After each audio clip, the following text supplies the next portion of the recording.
옵티머스 관련해 가지고 많은 이야기가 나오고 있습니다. 근데 언론들이 다 비슷비슷하게 이렇게 많은 이야기를 하는 것들이 그야말로 진실 규명에 도움이 되겠느냐라는 부분에 제가 좀 의문을 가지고 있습니다. 왜 그런가 하면 이번 이 사태에서 옵티머스 같은 경우에는 뭐 부부 3명이다. 그래서 윤석호 부부와 뭐 김재현이 부부, 또 다른 부부 1명 이렇게 해서 새로 구속 영장이 청구된 구속자 유현근이 부부 등 이 3명의 부부가 깊숙하게 관련되어 있다. 그리고 오늘 보면 옵티머스 관계사, 마스크 등을 만드는 스킨앤스킨 회장이 구속영장이 나왔다. 수사학대 후 첫 사법 처리가 되었다. 뭐 이런 이야기가 나오고, 라임에는 박범계 이재명이 특보 명함 들고 다닌 브로커 구속했다.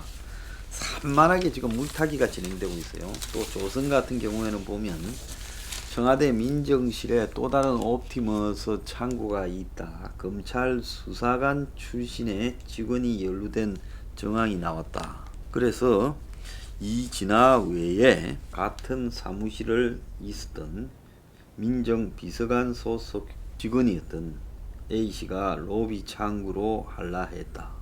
이 사람이 결국 7월 24일 올해 7월 24일 청와대 파견됐다가 검찰로 복귀하자마자 당일 퇴직했다. 옵티머스 수사 시작된 한 달 뒤였다. 이 사람이 누군가 하면 울산 이 선거 부정 사건에 연루되었다가 자살한 백모 수사관이 있었죠. 청와대 검찰 수사관으로요. 그 사람의 후임으로 백 수사관이 동부지검으로 돌아오고 이 사람이 갔는데, 이 사람이 지금 또 돌연 검찰 복귀 직후 그만뒀어요. 근데 이 사람이 김재현이가 회사 민원 창구로 할라했다. 그래서 민정비서관실 있었던 이 사람을 통해 가지고 검감은 검찰, 이 사정당국, 금융당국의 움직임을 이렇게 포착하려 했다.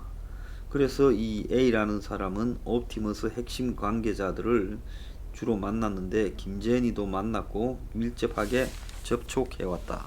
근데 이런 거는요 진짜 곁다리인 거예요. 오늘 구속된 스킨앤스킨의 회장이거나 또 여기에 검찰 수사관이거나, 세상은요 사회적 지위가 말해주는 세상입니다. 그러니까 이런 검찰 수사관이나 스킨앤스킨의 회장이나 이런 사람들이 이 옵티머스와 관련해서 연루돼 있기야 하겠지만 별거 아니답니다. 그러면 언론이 보도해야 될 핵심은 뭘까요?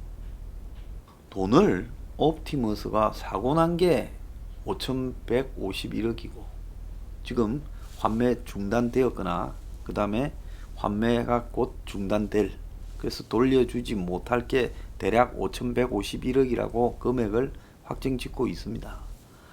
돌렸던 매출은 1조 수천억이 돼요.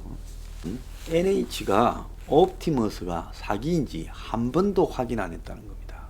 옵티머스가 발행한 사모펀드의 90%가량을 NH에서 처리했어요. 그러니까 NH가 옵티머스 사건의 핵심이라는 겁니다. 그런데 자기들이 팔고 있는 사모펀드 상품이 사기인지 아닌지를 한 번도 확인을 하지 않았다는 겁니다.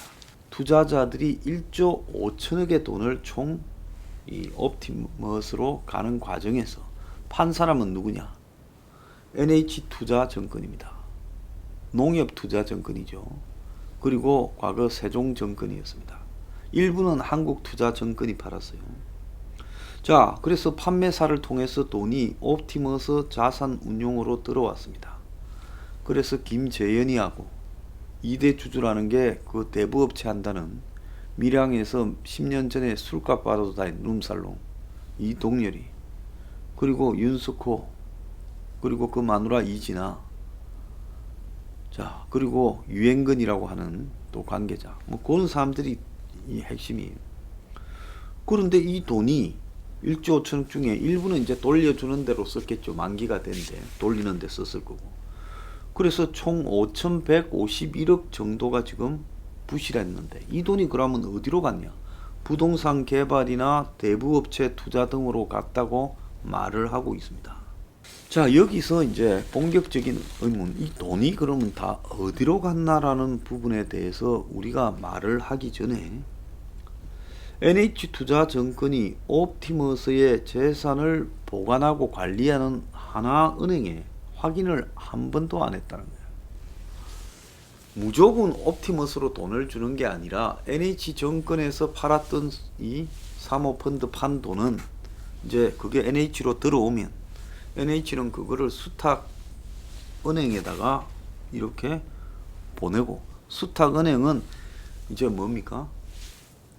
옵티머스가 우리 팔기로 했던 국가 공공기관이 공사를 준 이 건설회사 매출 채권에 지금 투자하겠다, 이리 돼야 되는 거 아니에요? 그래서 건설회사 매출 채권을 한 이유도 있어요.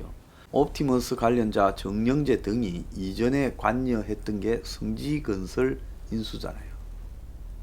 그래서 이자들이 건설업체의 공공기관 매출 채권이라는 말을 거기서 성지건설을 이유로 그렇게 된 겁니다. 자, 그런데 하나은행에 그 돈을 제대로 어디에 투자하고 있는지 챙겨봐라, 알고 있냐, 내용 좀 보자, 이랬으면 끝났을 건데 한 번도 제대로 확인을 하지 않고 4,300억짜리 3호 사채 상품을 팔았다는 겁니다. 그래서 상품을 팔았던 NH증권은 자본시장법상에 소비자에게 이걸 사라고 투자 권유를 해도 되는 상품인지 자기들이 확인할 의무가 있다는 거죠. 세상에 공짜가 어디 있습니까? 그걸 팔고 수수료를 받으면 대신 자기들이 해야 될 거는 이게 제대로 된 상품인가 확인해보고 팔아야 되잖아요. 그런데 이를 어기고 사기 상품을 그대로 팔은 거예요. 그래서 옵티머스와 하나은행 간의 신탁 계약서에 따르면 하나은행은 수탁사입니다. 그러니까 수탁사라는 것은 정권회사나 은행이 사모펀드를 팔아가지고 그 돈을 바로 자산운용사에 주면 돈 빼먹으면 어떡합니까? 그러니까 수탁사를 정해가지고 그 은행에서 이제 관리 감독을 하는 거죠. 그런데 하나은행은 옵티머스가 대량의 사모사채를 사들인 걸 알고 있었는데, 원래 계약서에는 국내 발행 채권 사모사채, 공공기관 매출 채권 투자, 금융기관 애치 등으로 운영한다 했는데 사모사채가 첫 번째 투자 대상이었던 겁니다. 그래서 사모사채는 기업이 소수에게 개별적으로 매각해 돈을 이렇게 확보하는 채권으로 손실을 정부나 공공기관의 채권보다는 위험하죠. 기업 채권이 위험하죠. 그래서 하나은행은 옵티머스로부터 사모사채에 투자라는 운영 지시서를 받고 사모사채 인수에 나섰는데, 옵티머스는 66개의 펀드 자산의 98%를 사모사채로 구성했는데, 옵티머스는 펀드 가입자들에게 기업의 사모사채가 아닌 비교적 안전한 상품인 정부기관 채권 95%로 구성된다고 이렇게 속인 겁니다. 그러니까 사모사채가 1번이라는 거예요. 옵티머스하고 하나은행이. 이게 잘못됐죠. 실제로 이 사모펀드를 사는 사람들은 정부나 공공기관 걸 산다고 2번 투자를 하는 줄 알았다는 거예요. 실제로는 1번으로 다 했는데, NH증권이 옵티머스 상품을 판매하는 회사라 사기 상품인지 아닌지는 하나은행과 옵티머스 간에 서류를 보자 했으면 드러났을 거 아니에요. 그런데 NH증권은 올 6월 달에 사기 상품인 걸 알았다고, 터지고 나서야 알았다고 이야기를 하는 겁니다. 전화 몇 통, 공문 몇 개만 주고받으면 확인이 되는데 터질 때까지 방치했다는 거예요. 그래서 옵티머스 펀드를 90%나 판 NH투자증권에서는 지금 최근에 누군가 딜을 봐주지 않고는 이런 일이 발생할 수 있느냐라는 의혹이 계속 제기되고 있습니다. 근데 지난 5월 달에요, 김재현이가 NH투자증권 사내 방송에 직접 출연해서 사고 나기 직전인데 건강은 조사받고 있을 때 펀드 홍보한 영상을 지금 TV조선이 입수를 했어요. 금감원이 옵티머스 문제점을 인지하고 서면 조사를 진행하는 상황에 NH투자증권 사내방송에 김재현이가 나가서 공공기관의 매출 채권을 유동하는 펀드를 특화시켜서 운용하고 있습니다. 사실상 리스크는 거의 없습니다. 회사 재무구조를 묻는 진행자의 질문에 안정적이라고 답을 합니다. 방송 진행자가 운용사 리스크에 대해서도 궁금한 시청자분들이 많을 것 같습니다. 이러니까 김재현이가 안정적인 펀드 운영을 통한 영업이익 창출 등을 통해 현재는 상당히 안정된 재무구조를 가지고 있습니다. 이렇게 말했어요. 근데 말짱 뻥이었죠. 옵티머스는 공공기관에 투자한 게 아니라 회사의 부실 채권과 비상장 주식 등 위험한 자산에 대부분 투자. 왜 그랬겠어요? 위험한데 투자해야 먹을 게 많으니까. 대박을 노리고 남 돈 갖고 와가 위험한데 투자해서 대박 치려고 또 저것끼리 해묵기로 되어 있던 사업 등에 다 돈 빼돌려서 투자한 거죠. 이 방송을 하던 시점에는 금감원이 옵티머스의 이상을 포착하고 서면 조사를 하던 거예요. 윤석헌 금감원장이 엊그제 정무위에 나와서 4월 달에 서면 검사에서 허위 사실을 확인했다고 보고받았습니다. 자, NH증권은 전체 피해액의 84%인 4,300억을 팔았다는 거예요. 자, 여기서 제가 묻고 싶은 거는 이 돈이 어디로 갔을까요? 5,151억이 비어요. 그러면 그 5,151억을 옵티머스가 원래 하기로 되어 있는 안전한 상품이 아니라 위험한 상품에 투자해서 돈을 다 날린 걸까요? 근데 지금 보면 돈이 들어오자마자 그런 상품에 투자한다고 부동산 또 뭐 대부업체 그 2대 주주가 밀양에 술값 받아 다니던 자가 지금 2대 주주라는 거 아니에요? 대부업체 그런 데다가 투자하는 척 하는데 그 회사가 진짜 투자 대상도 아닌 거예요. 다 저거들끼리가 만들어 놓은 가짜 페이퍼 컴퍼니에 저거 돈으로 투자하는 척 한 겁니다. 그러면 이들이 거기서 돈을 날렸을 리가 없잖아요. 실제로 남의 위험한 상품을 샀다가 돈을 떼인 게 아니라 가만히 보면 저거들끼리 대부업체도 만들고 건설업체도 만들고 부동산 관리회사 그래 용인에 뭐 부동산을 스포츠센터 부동산을 사들이고 했다지 않습니까? 저거들끼리 만들어 놓은 데다가 투자한 거예요. 바보가 아니고는 위험한데 투자해서 돈 날리려고 하겠습니까? 결과가 어떨지 아는데요. 그러면 저거들끼리에 투자했으면 돈이 날아가지가 않았을 거 아닙니까?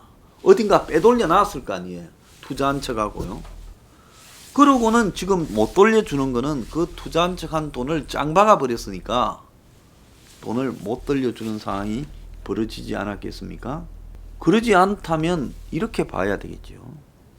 그들이 이런 사업을 하면서 돈을 물써도 쓰고 또 한편으로는 뭐가 잘 될 거라 생각하고 물써도 쓰고 또 한편으로는 뇌물을 물써도 미기고 그래서 적어도 5,151억이 사라졌으면 그 중에서 뇌물로 간 게 얼마 또 저거가 뭐 집도 사고 고급 차도 사고 쓴 게 얼마 또 빼돌려서 숨겨놓은 돈이 얼마 자 정치인 공무원 등에게 간 뇌물이 얼마 이런 게 정리가 돼야 될 거 아니에요. 액수가요.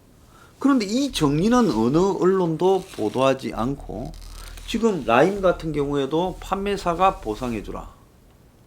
자 옵티머스도 결국은 NH투자증권이 뭐 벌써 우리가 보상을 할 건데 해도 되는지 모르겠어요 하고 물었잖아요.